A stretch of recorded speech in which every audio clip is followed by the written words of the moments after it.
Hello, my name's Florence. Welcome to the Obs Pod. I'm an NHS obstetrician, hoping to share some thoughts and experiences about my working life. Perhaps you enjoy Call the Midwife, maybe birth fascinates you, or you're simply curious about what exactly an obstetrician is. You might be pregnant and preparing for birth. Perhaps you work in maternity and want to know what makes your obstetric colleagues tick, or you want some fresh ideas and inspiration. Whichever of these is the case, and for that matter, anyone else that's interested, the Obs Pod is for you.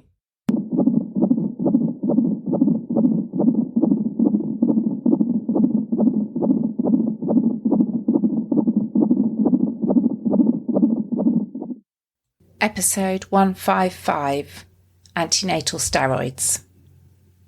For a long time, certainly as long as I can remember in my career, one of the first things we would do when a woman was admitted in possible preterm labour is give her 2 doses of steroids, either dexamethasone or betamethasone, 2 injections, 12 or 24 hours apart. It was pretty much the first thing we'd do as she came through the door, give steroids. Because that was the single biggest thing we could do to make a difference if she was going to deliver preterm. We knew there were lots of benefits for the baby's lungs if we could get those steroids in and give them a little bit of time to work. And much of the treatment we used to try and slow down preterm labour was not aimed at stopping preterm labour, because that's well nigh impossible, but to buy us time, to give us a bit of time to get those steroid injections into the woman and for them to be effective for her baby. The evidence was very compelling that it improved outcomes. It was a no-brainer. From that, things got extrapolated, as they so often do. It's extremely difficult to predict accurately when a woman might deliver preterm. And the best benefit of the steroids would be 24 hours to a week after we'd given those doses. So if we mistimed it, we might give her steroids and they might not be of use. Either we'd given them too late, we'd missed the point at which they would be most effective, or we might have given them too early. Everything settled down and she didn't go on to give birth. Or in a situation where we were more in control of the preterm birth, such as when there's a very, very growth restricted baby, or a woman has severe preeclampsia, we might not time things correctly. So it was routine practice when I was junior in my career to regularly give steroids to those women that we thought were having a high chance of giving birth prematurely. We would give steroids, and if she hadn't delivered in the next couple of weeks, we would give those steroids a couple of weeks later. No downside, we thought. And certainly we will have benefited very many babies over the years by this course of action. Then we started to look at babies born closer to their due date, particularly those born by cesarean. It's well recognised that one of the complications of a planned cesarean is something called transient tachypnea of the newborn, literally fast breathing of a newborn baby. And this is because babies born by cesarean haven't been down the birth canal. They haven't had their chest compressed by lots of contractions. They haven't had the lung liquid squeezed out, and therefore when they're born, their lungs are wet, they're full of amniotic fluid, and it takes them time to get rid of that fluid. People often describe cesarean babies as being very mucousy, and you may see liquid actually pour out of their mouths. Most of the time, TTN, as we like to shorten it, is quite innocuous. If you leave the baby skin to skin with its mother, it will settle down over the first hour or so and sort itself out. But for some babies it won't, and this will necessitate admission to the neonatal unit and perhaps oxygen and some respiratory support, some help with breathing. So in situations where we knew we were going to need a baby to be born early by cesarean, even though it was beyond, strictly speaking, what we would call preterm, we started to think maybe steroids would be of benefit here too. We could give steroids to women who needed to have their cesarean at 37 weeks, and that would counteract the higher chance of TTN at that stage of pregnancy, and the baby would be able to stay with its mum and have less chance of admission to the neonatal unit. Result. So we started offering steroids to women having planned cesareans if they were at higher chance of their babies requiring admission because they were having it a bit early. We also offered steroids to women having a planned cesarean who had diabetes.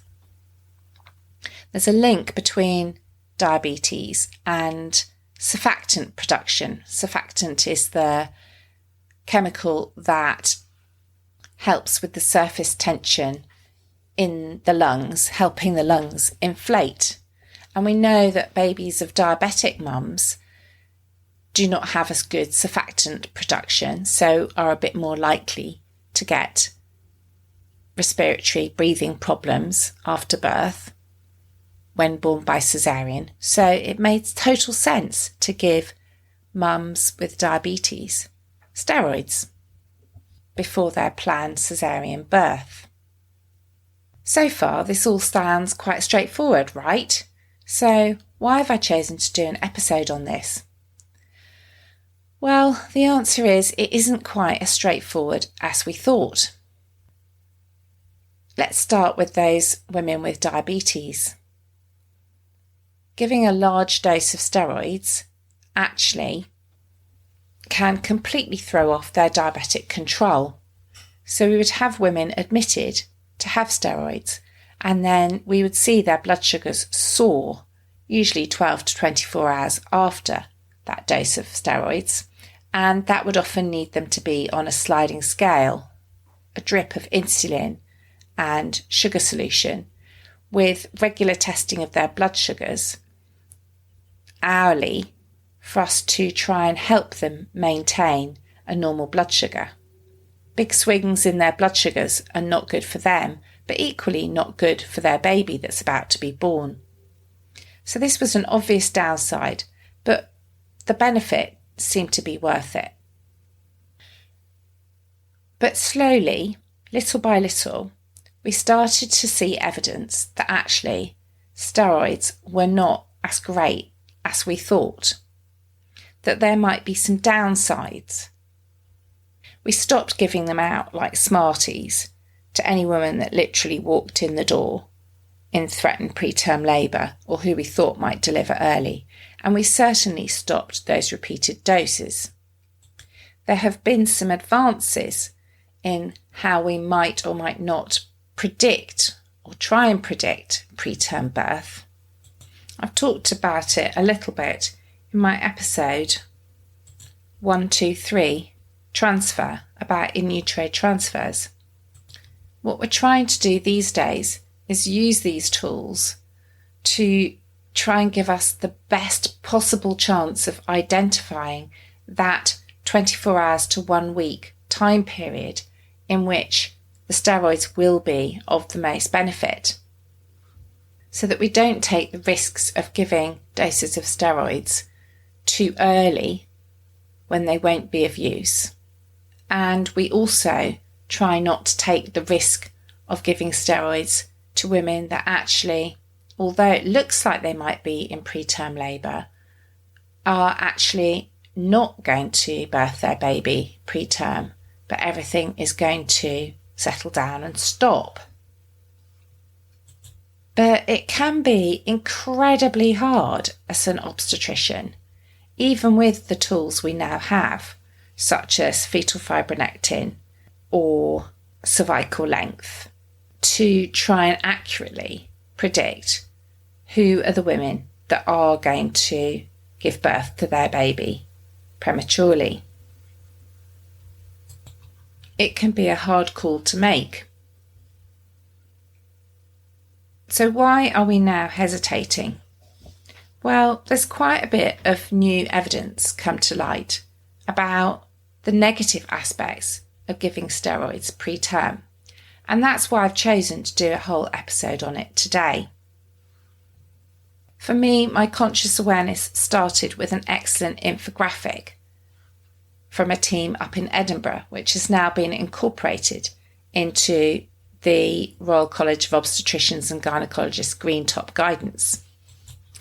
This infographic focused on the benefits or disadvantages of giving steroids for babies born by planned cesarean at term, so more than 37 weeks.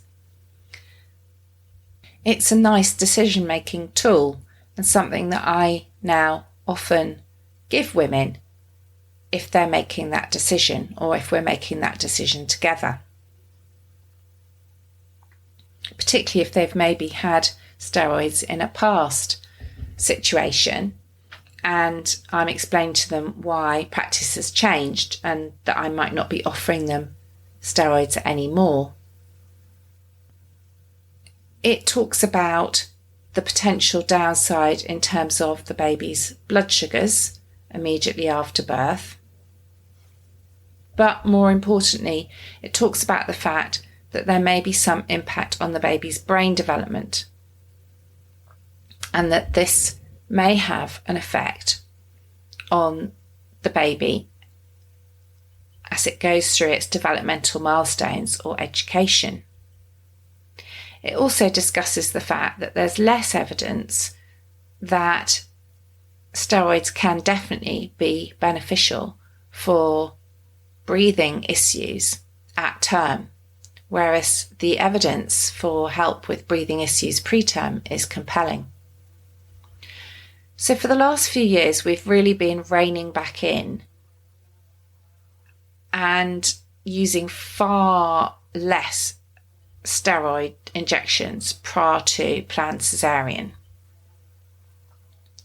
Definitely seen a shift in practice. But what about preterm birth? What should we be doing then? Well, the reason I've chosen to record this episode today is because of a recent excellent article in the BMJ, and I've put a link to that and the infographic I just mentioned in the show notes for today.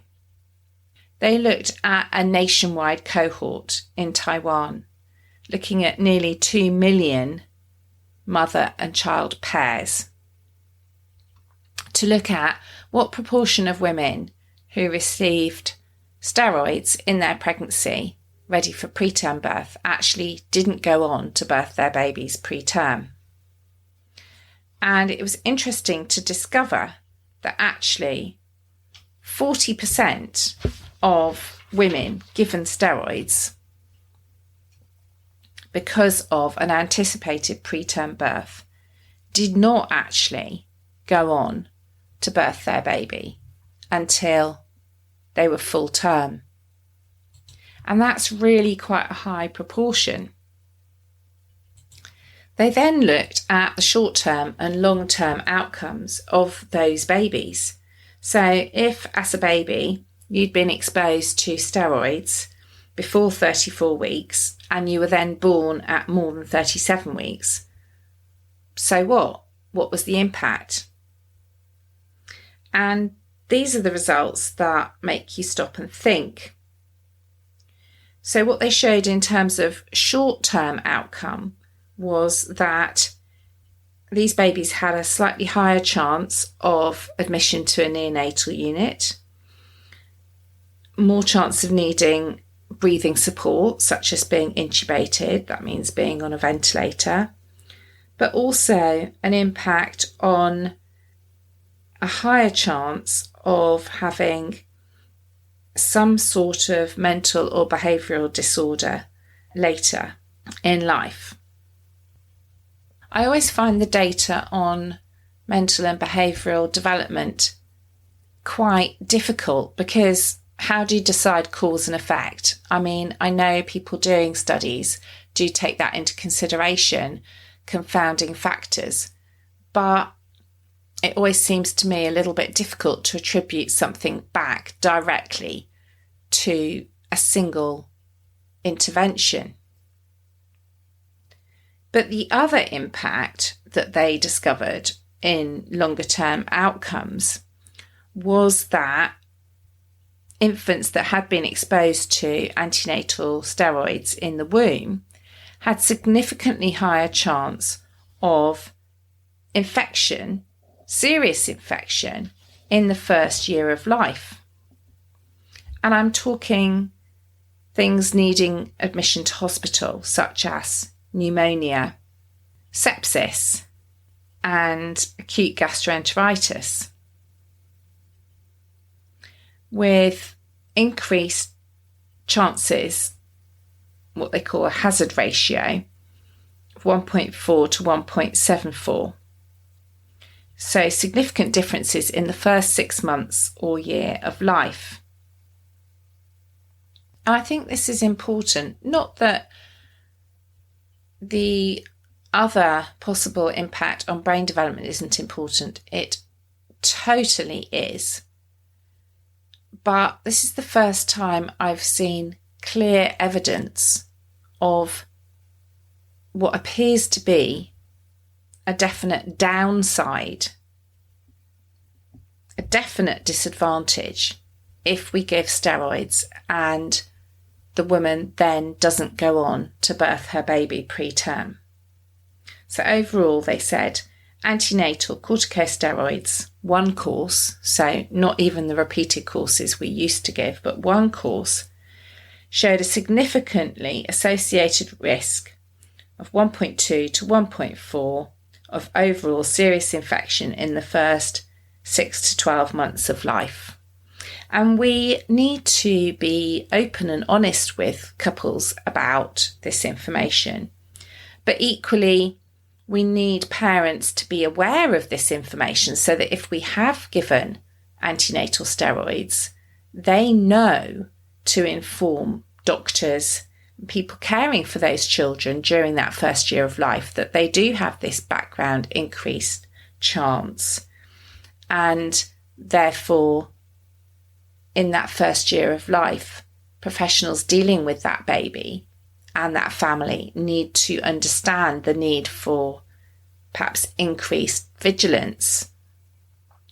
And parents themselves need to be aware that those common childhood illnesses perhaps may be a little bit more for that particular baby. It's still far more likely that that baby won't have complications and problems, but their background risk is higher than if those steroids had never been given. So, what is my zesty bit?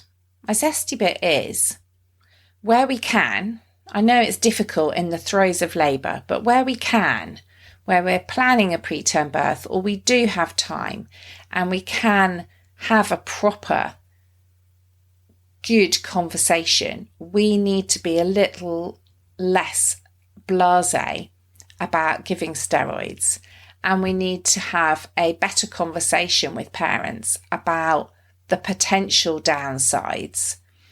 There is some really good information for parents, which I've put in the show notes, and I think when you've got time to discuss and talk to people, we really need to use that good information to say, yes, on balance, I think steroids would benefit your baby. And these are the reasons why. But rather than just brushing it away, which, to be honest, I have done in the past. Rather than brushing it away and saying there is no downside, we need to say, well, there could be a downside. There definitely is a downside in terms of blood sugar stability after birth and possible infection. And then on top of that, there is this potential for perhaps mental and behavioural developmental issues in the future. So it's not anything like as clear cut as I think it was or seemed at the beginning of my career. And as a woman, if you're listening to this, or a couple listening to this, then there's a really nice RCOG patient information leaflet and have a think. Yes, steroids are still incredibly beneficial, particularly if your baby is very preterm. So we're talking 23 to 28 weeks. So I'm not saying don't have steroids, but I'm saying understand there are benefits and downsides, just like with most things in life. And don't be frightened to ask questions about those downsides so that you can make a really well-informed decision about what you feel is best for yourself and your family. I very much hope you found this episode of the Obs Pod interesting. If you have, it'd be fantastic if you could subscribe, rate and review on whatever platform you find your podcasts, as well as recommending the Obs Pod to anyone you think might find it interesting. There's also tons of episodes to explore in my back catalogue, from clinical topics, my career and journey as an obstetrician, and life in the NHS more generally. I'd like to assure women I care for that I take confidentiality very seriously and take great care not to use any patient identifiable information unless I have expressly asked the permission of the person involved on that rare occasion when it's been absolutely necessary. If you found this episode interesting and want to explore the subject a little more deeply, don't forget to take a look at the programme notes where I've attached some links. If you want to get in touch to suggest topics for future episodes, you can find me at the ObsPod on Twitter and Instagram, and you can email me theobspod@gmail.com. Finally, it's very important to me to keep the ObsPod free and accessible to as many people as possible. But it does cost me a very small amount to keep it going and keep it live on the internet. So if you've enjoyed my episodes and by chance you do have a tiny bit to spare, you can now contribute to keep the podcast going and keep it free via my link to buy me a coffee. Don't feel under any obligation, but if you'd like to contribute, you now can. Thank you for listening.